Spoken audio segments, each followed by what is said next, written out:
Hello guys, आज चाहिँ हामीले बुढीले प्याज काट्दैछ हैन। के काट्दै हो बुढी?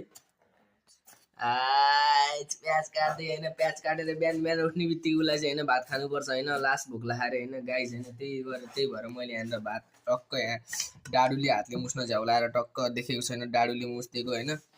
टक्क यहाँनिर तेल तताइरहेको छु मैले। बुढीले अब त्यहाँ खुर्सानी काट्छ, त्यसपछि यहाँ भुटेर भात उसलाई हैन खुर्सानी टक्क सबै हालेर मरमसला घोलेर मोलेर सबै गरेर उसलाई टक्क भात दिनु पर्यो रे बिहान बिहान हैन। दिएन भने फेरि मलाई चक्कु झटारो आउँछ गाइस। त्यही भएर टक्क यहाँ भात बुटिन लगाइरहेको छु। तपाईँलाई भात बुटेपछि म देखाउँछु गाइस कस्तो भएको छ हैन, हेर्नु होला। अहिलेको लागि बाई बाई। फाइनली भात पाकेको छ, भुटेको हैन गाइजी। खन्चुवाले खाँदैछ, टाइपको मैले बनाएर दिएको गाइज हैन। उसलाई चाहिँ यहाँ स्ट्यान्डर्ड थालमा, मलाई चाहिँ यहाँ कुचेको थालमा दिइरहेको छु गाइज हैन। यस्तै हो जिन्दगी, बुढीहरू भएपछि हैन स्ट्यान्डर्डमा दिनै पर्यो हैन। आफू कुचेको खायो भने हैन गाइज, यस्तै हो। के छ, नरिसाउन म यहाँ, बाई बाई।